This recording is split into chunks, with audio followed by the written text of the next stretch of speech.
Time to go live. Welcome to another live BBR Productions YouTube channel lesson. And today we are going to explore some more marketing. More importantly, the 1,000 true fans. I'm sure if you're in a band or an actor or a writer or anybody that's looking to try to build a fan base, you have thought to yourself, well, how do I build that fan base? And there is a theory out there that is basically saying if you can get 1,000 true fans, you would have a career because anything you made would make money. Today, we're going to go over that and really explore how you can build 1,000 true fans. As always, I'm Thomas J. Beleza, so please like, comment, and share that video along with subscribing for future content on how to be successful in your career, specifically the entertainment industry. Let's get into it. All right. Build 1,000 true fans. First of all, we have to identify the element of what 1,000 true fans are. For us, we'd like to say 1,000 true fans are highly engaged who will buy almost anything. Not everything, almost everything. Not everything, almost everything. But they're highly engaged as well, which means that they interact with your social media, which means they come to your performances, which means they support your causes, which means they follow you and they search you out. Ultimately, if they are highly engaged in what you are doing and willing to purchase almost anything, they are considered a true fan. A true fan is not somebody that follows you on social media. A true fan is not somebody that occasionally interacts with you on social media. And having 10,000 followers on Twitter or Instagram does not necessarily mean you have 1,000 true fans.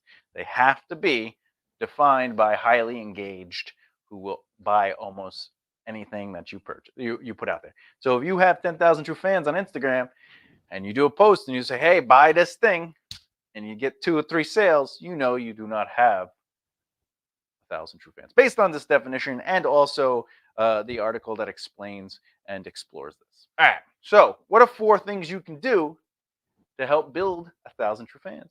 First off, identify your audience. And by the way, everyone is not an answer.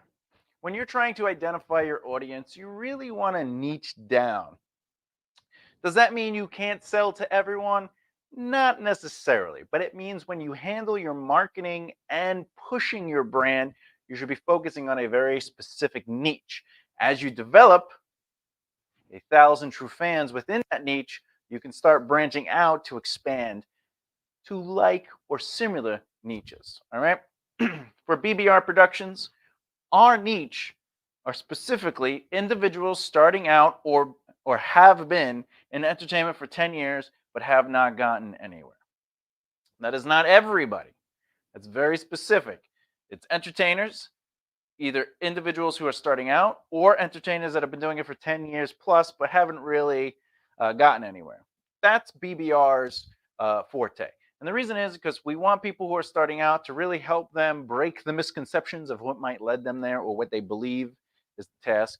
And then the people who have been doing it for 10 years but haven't really gotten anywhere have ultimately been focusing on those misconceptions and just, I wish this would happen or that would happen. And we get to change their brain to find solutions by thinking outside the box in a proactive effort and therefore developing their entrepreneurial brain. So this is our audience. Okay.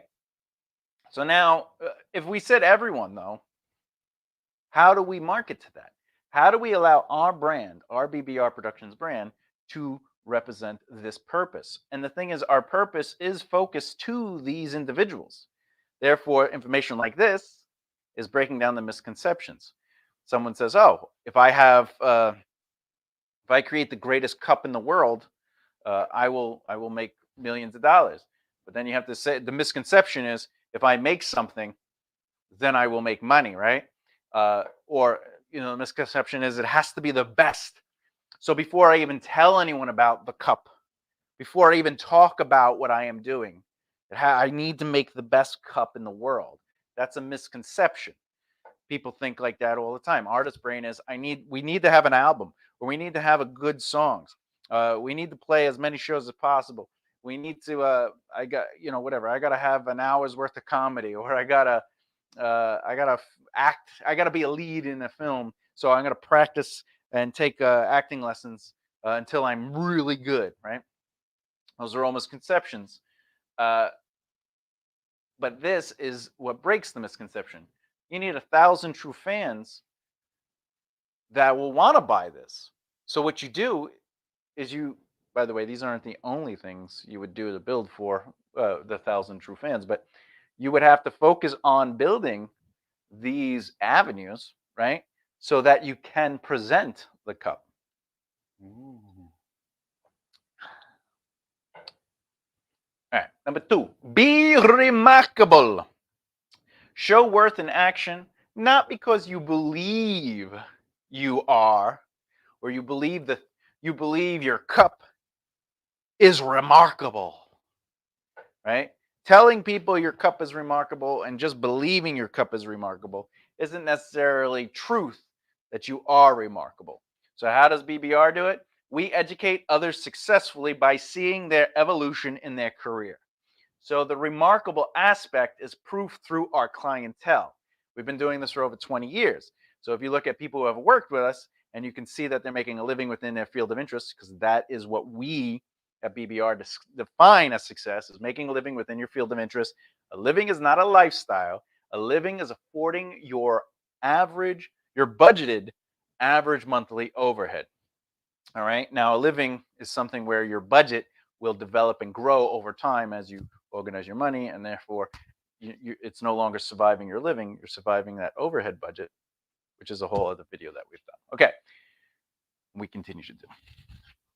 More importantly, being remarkable is just is less about, hey, look at this cup, it's great, it's the best cup, look, I could drink out of it. Look how remarkable that is, right? And more about, well, first of all, real marketing would be getting other people that are drinking the cup and being like, this is a great cup, right? Right? Because then it's proof that it's remarkable, because you're not the one saying it. You're not allowed to tell people something is good. That's why McDonald's says, I'm loving it, right? And then those people that are saying I'm loving it are people eating the hamburgers who are not McDonald's. They're not McDonald's employees, right? Got hands all over my face. There, I'm loving it is always through the customer.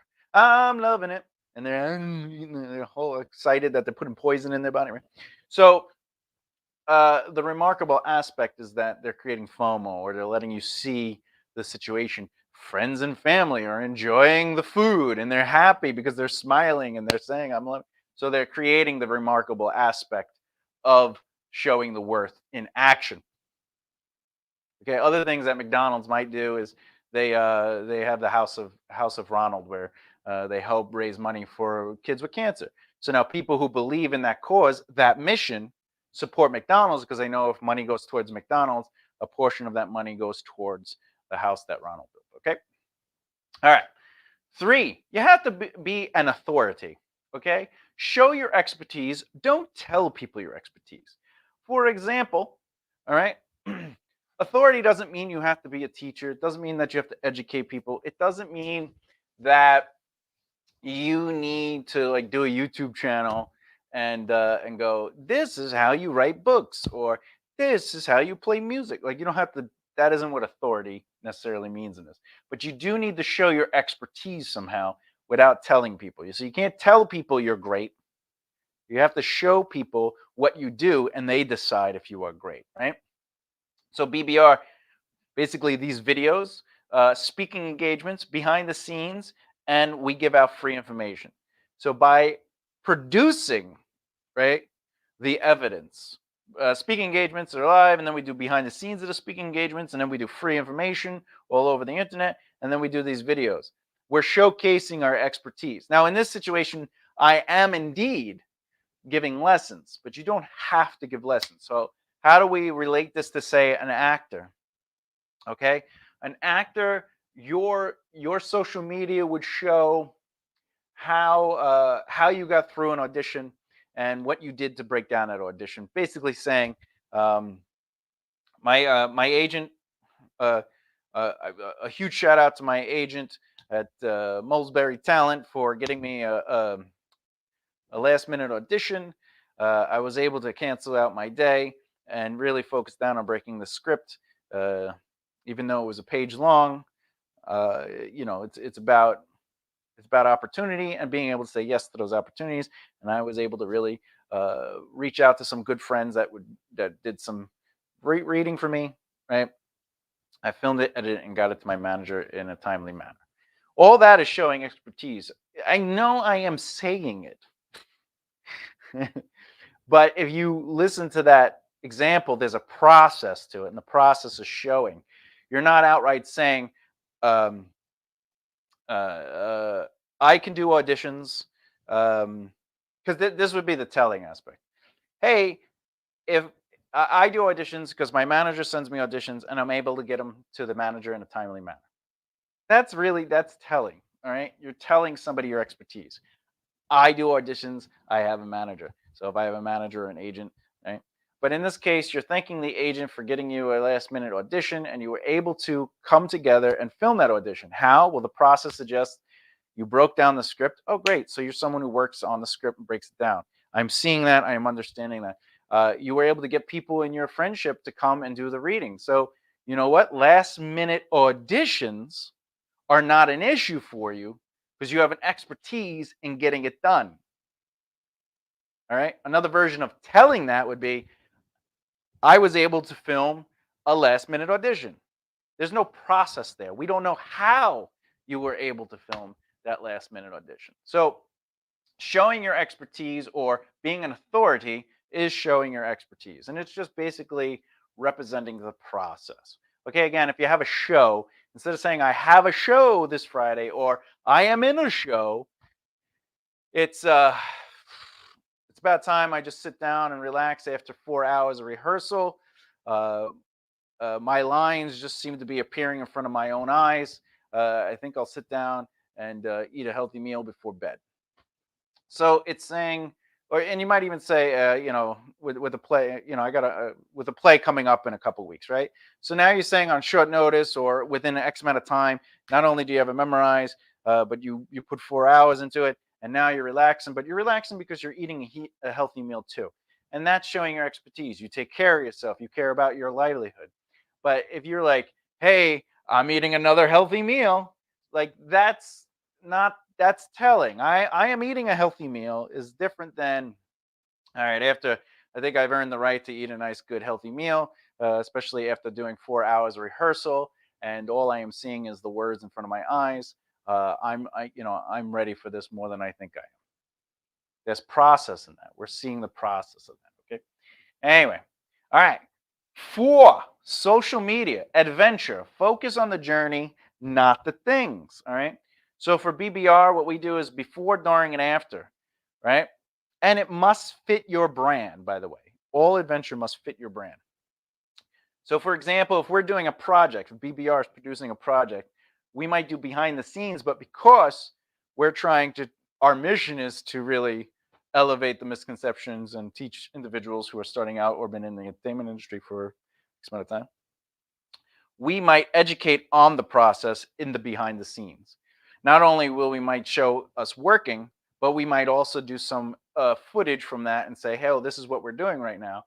This is why we chose this camera lens, or this is what made us set up this thing, or this is how we got this location. Okay.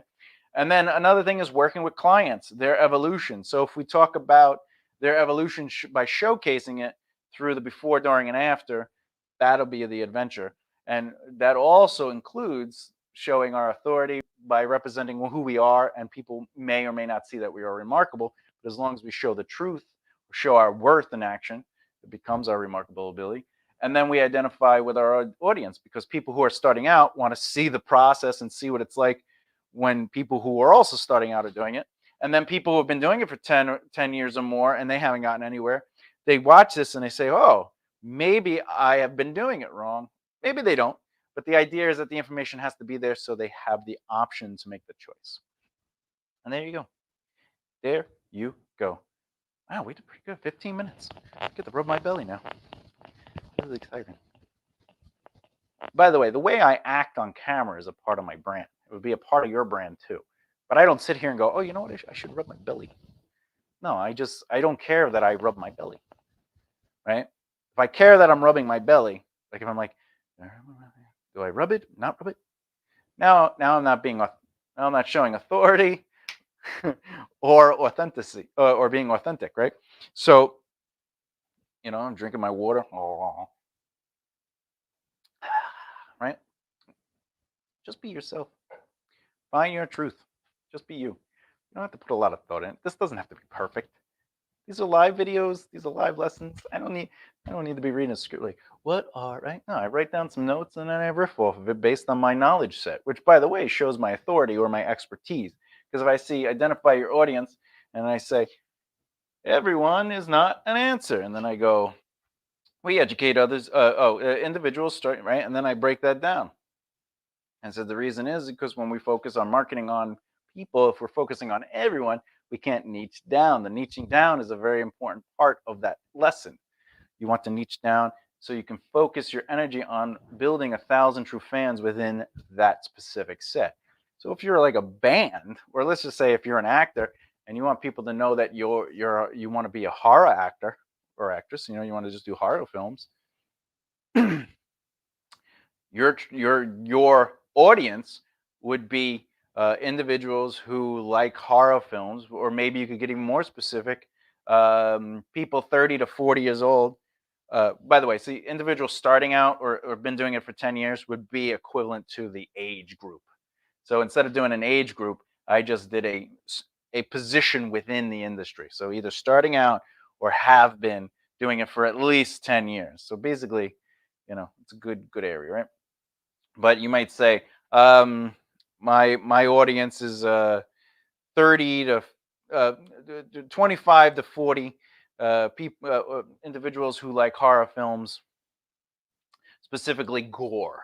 Maybe your horror films are gore horror films, right? And there you go. And then you go, all right, well, now I got to market to those people. I got to start building my reputation in that community. I got to start working towards that community to build my 1,000 true fans. So everything I do on social media should show my expertise within that field. How well do I know that community? Do I go to things that have to do with horror?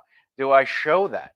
Do I dress up? Do I love Halloween? Whatever the case may be, you have to show that you have an authority and that you can't just be someone that's like, I do horror films and I want people who like horror films. And then the only time you post anything is when your horror film is coming out. And that's not the same as showing your authority. And your worth in action is that you are consistently doing stuff within that community, that you are being your brand. Your brand is based on your truth in action. So if you want to horror fans, especially 25 to 40, what do you do when you go to like horror cons? Yeah, you should be going to horror cons, even though you're an actor. Well, you should be taking pictures or celebrating people who are 25 to 40, and right, and your fan base on social media should be 25 to 40, but they have to be horror fans. If you just go on Instagram and you just follow everybody, and then anyone who doesn't follow back, you unfollow, you know, that's not good. It shouldn't just be everybody. You should be niching down. You should say, all right, let me go follow people that like this specific thing. And then let me follow people that follow this specific thing. But if you go to, like, say, The Rock, and you follow The Rock's fan base, they're following The Rock, but not for the same reason you think they would follow you. Because they might be wrestling fans only. They might be health fans only. They might be fitness fans only. They might be whatever. But The Rock has his 1,000, plus he has his 10,000 true fans, which means he's now just giving content to the audience that wants his stuff. So that's the big difference. That's the misconception, right? If we look at successful people, we shouldn't be looking at where they are and what their results are. We should be looking at the process that led them to do that. And when you're starting out or have been doing it for 10 years and haven't gotten anywhere, your mentality should be about defining and establishing a foundation to create your business or your career. If you're looking at The Rock, The Rock is on the next level. Anyone who's successful and has longevity is on. Paul Rudd is on the next level. They're just people that are not starting out and or have been doing it for 10 years or more and not got anywhere. They have gotten somewhere and they're doing different things. The whole process of what we teach on this channel and with BBR Productions and to our clients is not about what you do once you are successful. That strategy changes. Our goal is always to teach people how to become successful, to create longevity. You start putting the foundation, the pillars of of a possibility into your foundation to lead to longevity while you're building success. But once you hit that success, there's a certain point where you have to change up your strategy. So, anyway, all right, let's get out of here. Like, comment, and share the video along with subscribing for future content on how to be successful in your career, specifically the entertainment industry. I'm Thomas J. Beleza. And as we always say, Monday through Friday, 4:30, we do videos, network market practice. We talk about entrepreneur brain, and we talk about how to manage your time, money, and people. More importantly, the reason we like to share these videos is because we do these videos for free to elevate and educate you. And the whole point is to elevate and educate other people, so we can work, grow, and rise together. All right, be good to one another. And as always, peace and harmony. All right, take